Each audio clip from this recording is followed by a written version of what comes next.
Bertie and the Frog Princess. Hello, this is Natasha, and I'm here with the latest story from both the palace and the pond. As you have no doubt heard, Bertie's a prince again, and reunited with Princess Beatrice. The wicked queen and Prince Boris are living on the pond as frogs. Let's catch up with the latest news from those enchanted waters. After the wicked queen was turned into a frog and went to live in the pond, she set up her court in a little cave among the rocks, just under the fountain. She made it her palace. All it took was a couple of simple spells to create the right atmosphere for a frog queen. The first spell pushed out the family of frogs who were living there at the time.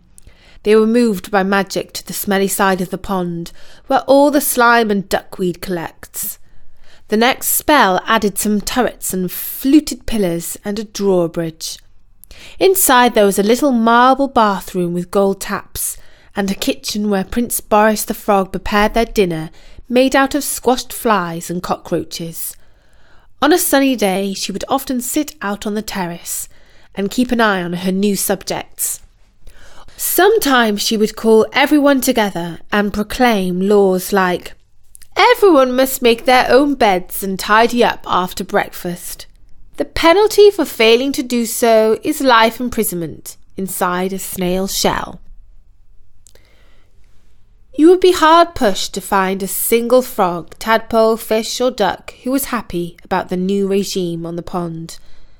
If somebody had asked Colin the Carp his opinion, he would have been glad to give it. In fact, nobody did ask him, but he gave it anyway. "They're all the same, these princes, queens and politicians. They're just in it for what they can get out of it. We'd be better off without them. Give them all a big kick up the behind. That's what I say." At first some friendly fish nodded and guffawed in agreement. But soon nobody was listening to Colin very much. To tell you the truth, most of the pond's creatures were too afraid to even think of an opinion, let alone speak one out loud. Everyone knew that the wicked queen had some fearful magic. There was one bird who refused to believe that anyone, even the wicked queen, could be all evil. Sadie the swan was certain that there must be a teeny-weeny bit of good in the queen, because, after all, she was royal. Sadie was sure of that because she was an ardent royalist. In other words, she believed that royals know best and should always be in charge of everything. One day she was enjoying a quiet natter with Tim the tadpole's mum. "You know what, Henrietta," she said, "I'm going to put in a personal petition to our new queen." "Do you really think that is a good idea?" replied Tim's mum, who was not at all sure what a personal petition meant, but thought that it sounded rather reckless. "Surely she won't mind," said Sadie. "All I am asking her to do is turn me into a human princess. I've always known that deep down inside I was meant to be royal. I'm sure it would only take the teeniest, weeniest bit of magic to make my dream come true." "I would swim carefully if I were you," warned Tim's mum. "She doesn't look to me like the sort who does favours." But Sadie was undaunted. She swam over to the fountain and the Queen's palace, curtsied a little in the water and said, "Your Majesty, I have come to you with a humble petition. May it be your pleasure, your greatness, to turn me into a human princess." The Queen looked across from the balcony straight at the swan's red beak and said simply, "Why?" "Because, Your Majesty, I have always felt that I was born to be royal." "My dear, dream on," replied the Queen with great contempt. Prince Boris was just inside the palace, but he had heard this exchange and he hopped out to give the Queen his opinion. "I know her," he said. "She's just a silly, stuck-up swan. I've seen her many a time swanning around the pond like she's a princess, but in fact anyone can tell that she's as common as muck." Sadie was indignant. She pointed her beak at Boris and hissed quite viciously. The Queen raised her voice and said, Now, none of that, my dear. Prince Boris is quite correct in this matter. You see that worm over there who's sticking his bald, ugly head out of the earth? No doubt he thinks he's the Emperor Napoleon. In truth, you are no more royal than he is." While this right royal scandal was disturbing the calm waters of the pond, up in the rose garden of the palace, Bertie and Beatrice were taking a romantic walk, arm in arm. The prince and princess could hardly believe that they were in each other's company. Bertie had been away for so long as a frog that they could never take their togetherness for granted. Every moment together had a magic of its own. She looked at her prince. He was in many ways just like his old self, but she could feel that inside he was different. I mean, anyone who had been a frog for 8 years would be bound to change a bit. Wouldn't they? "Bertie," she said, "can you describe what it feels like to be a frog?" "Well," said Bertie, "croak. Excuse me, those croaks still slip out sometimes." Beatrice giggled. She wasn't sure if he did that as a joke or not. "All my life I've loved animals," she said, "and you really know what it feels like to be one. You can see why I'm so fascinated." Bertie walked on a few steps while he gathered his thoughts. "It was a big come-down, of course," he said. "I grew up a prince with nannies and servants and toys and the most delicious chocolate cake for tea, and then, all of a sudden, I was a funny green creature who ate flies. I had to live shoulder to shoulder with all that pond life. Little tadpoles were swimming around, bothering me all the time. There was this fish, a carp, called Colin. He was so rude. I mean, he called me names like pompous, fat and stupid. Nobody had ever spoken to me like that before, apart from my own little brother. And Prince Boris and the Wicked Queen. Well, nobody who wasn't royal would have dared to be so discourteous. And there was a swan who had all these ridiculous airs and graces. I didn't know what to make of her. But then, bit by bit, I began to realise that they might be common or garden species, but they had hearts. Even an amphibian has feelings, you know." "Oh, I do know," said Beatrice, stroking the back of his head. They were sitting down now on a grassy knoll among the apple trees. "I think it has changed me for the better," concluded Bertie. "I learned humility." "That's a good word," said Beatrice approvingly. "Yes, it means realising that you aren't actually any better than anyone else, just because you were lucky enough to be born in a palace with a silver spoon for your fruity yoghurt." "Oh, Bertie," said Beatrice, "I do think it did you good. How I wish I could be a frog for just a day so I could truly share that experience with you." Bertie suddenly became very serious. He sat up straight and said sternly, "Beatrice, you must be very careful what you wish for, because this wicked queen might hear you, and if you wish for something bad, she has the power to make it happen." Beatrice kissed him on the cheek and said, "Don't fuss, darling. I'll be careful." They would have spent all day walking hand in hand, talking sweet nothings, but Bertie had something important to do. The World Cup was on, and he wanted to get back to the TV room in time for the kick-off of the big match. Beatrice watched him run across the lawn back to the palace as she carried on wandering. Soon she found herself down by the pond. She thought of all the times she had been there, sharing her thoughts out loud with the ducks and fishes, and not realising that her Bertie was just a few feet away, croaking on a lily leaf. She felt guilty that she had not sensed his presence. Perhaps that was why she exclaimed, "Oh, how I wish I could be a frog for one day, so I could truly know what he went through." The wicked queen was crouching on the terrace of her palace under the fountain. She heard her stepdaughter utter those fateful words, and, quick as a flash, she caught Beatrice's wish on the end of her tongue, as if it were a passing insect. With Beatrice's wish inside her frog's tummy, she thought, "What a dunderhead! She always was soft in the brain. Oh, well, if that's her wish, who am I to deny it?" Before the power of the silly wish could fade, she used her magic to make it come true. Beatrice thought, "What's this? I've come over all funny." And then she said, "Oh dear me! Croak!" She tried to run back to the palace, but she found that she was hopping. Then she heard a familiar voice call out, "Not that way, Beatrice. Over here to the pond where you belong now. So lovely of you to wish that you could join us." Beatrice jumped into the water. She had always been good at swimming, but now she found she could do an elegant scissor step that sent her shooting forward. "This does feel good," she thought.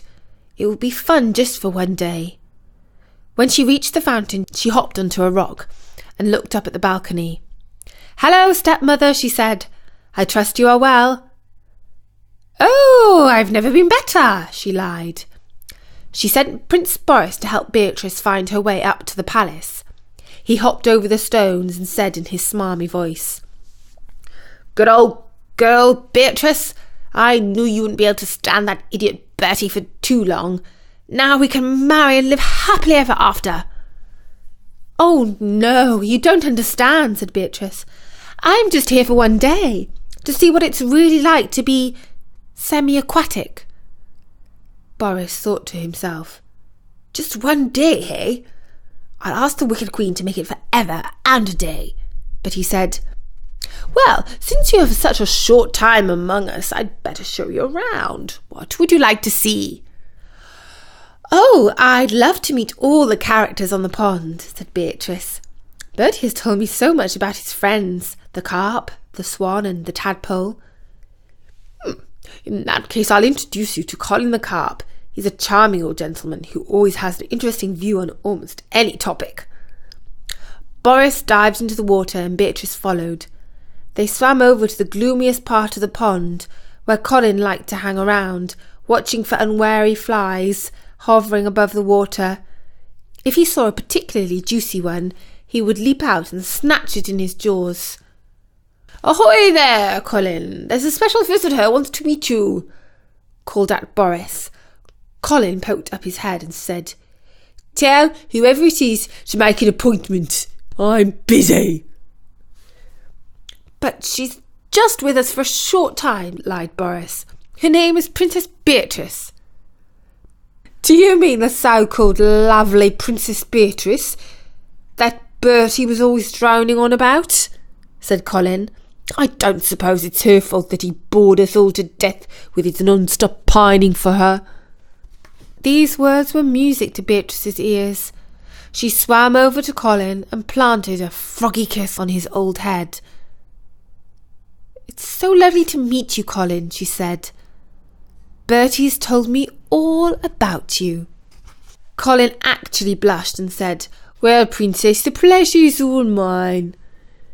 She had been on the pond no more than a quarter of an hour, and she already had one devoted fan. The Cockney Sparrows tweeted out the word that the lovely Princess Beatrice was visiting the pond in the form of a gracious frog. Soon everyone wanted to meet her. Sadie the Swan told her that this was the most exciting day of her life, and Tim the Tadpole asked what tasted better, pistachio ice cream or green slime. Everyone who spoke to her felt enchanted by her charm and grace. Everyone, that is, except for Prince Boris and the Wicked Queen. "Don't worry, Boris," said the Queen. "Her popularity will run a bit thin when she's done 6 months of hard pond life, and everyone can see what an airhead she is." That evening, when the sun was setting, Beatrice joined the Queen on the terrace of the palace and said, "Thank you, stepmother, from the bottom of my heart for granting my wish to be a frog for a day. It has always been my dream to be able to talk to the animals, and you made it come true. Now will you change me back into a princess, please? Because I simply can't wait to tell Bertie all about it." But the Wicked Queen smiled to herself and said, "Beatrice, my dear, what's the rush? Why do you want to go back to that nincompoop Bertie? Prince Boris is a far more suitable suitor now that you are a frog." "But, stepmother, I only wish to be a frog for one day." "Did you, my dear? I must have misheard. I thought you said forever and a day. Never mind. Don't cry. You'll find that life can be quite comfortable here on the pond. We'll have dinner soon. Prince Boris is preparing squashed flies and a salad of green slime. And he's roasted a cockroach. You'll feel better after you've eaten." "Oh no," cried out Beatrice. "You can't do this. Bertie will be frantic with worry." And it was true. He was worried. His team was losing 2-1 in the World Cup, and there was only 10 minutes to go before his final whistle. When it was over and he knew that his team were packing their bags and going home, he went to look for Beatrice because she always cheered him up. But she wasn't in her room, and she wasn't anywhere inside the palace. He had a funny feeling that something was wrong, badly wrong. He went outside into the garden and ran through the rose garden and the orchard. All the time he was calling out, "Beatrice! Oh, Beatrice! Oh, Beatrice, lovely princess, where are you?" But all he heard back was the sound of a nightingale singing and the occasional cricket creaking. With a feeling of dread in his heart, he went down to the pond. He stood by the water and called out, "Now listen here, wicked queen. Beatrice has gone missing, and I've got a strong idea that you've got something to do with this. If you have, give her back this instant, or you will be jolly sorry." He got his reply back straight away. It was a raucous chorus of croaks coming from the direction of the fountain. The wicked queen and Prince Boris were laughing at him. Bertie waved his fist at them. "Don't think you can get away with this, you bounders!" But what could he do? He had no magic powers. He ran back to the palace, determined to fetch help. But what sort of help? By the time he arrived in his room, he knew. He had to fight magic with magic, and there was only one person who could help him. Bertie had a distant relative who was a witch. Her name was Aunt Katerina, and she belonged to the Russian side of his family. These days she lived in Edinburgh, in Scotland, because she liked the bitter and biting wind that reminded her of St. Petersburg. It was late. In fact, it was midnight. But surely that was the best time to call a witch? Fortunately, he was connected to her on Skype. He pressed her icon and it rang and rang. Calling, it said, "Oh, do please answer, Aunt Katerina," he muttered to himself. And eventually she did. Her face, which was extremely beautiful, even though she was getting on in years, filled the screen. "My nephew," she said in her still Russian accent. "It has been so long. If I had known you were a frog all that time, I would have told Beatrice what to do to rescue you." "Yes, she did seem a bit clueless," said Bertie. "But now she's been turned into a frog, and I have to admit I'm as clueless as she was. To tell you the truth, I'm in a bit of a funk. Tell me, Auntie, you are my only hope. What must I do to get her back?" "Ha! Isn't it obvious?" laughed his witchy aunt. "Is it?" asked Bertie forlornly. "Perfectly. Have you lost your marbles? Don't you understand? You must kiss her," said his aunt. "Oh, of course," said Bertie. He was about to sign off and run down to the pond when another question popped into his head. "By the way," he said, "what chance is there that the wicked queen might turn me back into a frog again? I shouldn't like that to happen. Now I'm a prince again. I'm starting to relearn all the advantages of being human, and I'm rather enjoying it." "Don't worry too much," replied his aunt. "After 8 years as a frog, I should think you have plenty of immunity against that type of spell. It's rare to catch it twice." Bertie ran down to the pond. He stood by the water and called out softly, "Beatrice, darling Beatrice, come here, I can help you." But Beatrice was hiding behind a stone on the gloomy side of the pond, and she was softly crying. She felt ashamed to show herself because she felt she had been such a fool to let herself be tricked by the wicked queen and that smarmy Prince Boris who wanted to marry her. Bertie called again. "Beatrice, I know you're there, darling. Please let me see you." Colin the carp heard Bertie's voice. He nudged Beatrice and said, Princess, are you deaf or something? Can't you hear that Bertie's calling you? Leave me alone, cried Beatrice. I don't want to see him. I can't. I've been such a ninny to get myself into this fix. He warned me not to wish for anything bad, and I went ahead and did it. Oh, what a fool I've been! Colin nudged her again and said, Now, listen here, Beatrice. Bertie spent 8 years on this pond, and every day he wished that you would come down to the water and call out his name. Now he's come to you, so you better hop over to him right away, or I'll be cross. And you don't want to see me cross, because I'm ugly when I'm cross. Beatrice thought, yes, he did miss me and long for me, and I didn't realise that he was here. Slowly she swam across the pond to where he was standing. She hopped out of the water and sat at his feet. She looked up at him and croaked. For a moment Bertie hesitated. A thought passed through his head that the wicked queen might have tricked him and come in Beatrice's place. The last person he wanted to plant a kiss on was her. What a wrong he would do to the world if he turned her back into a person. Beatrice croaked again. This time Bertie knew it was her. He felt a connection in his heart. He knelt down and she hopped into the palm of his hand.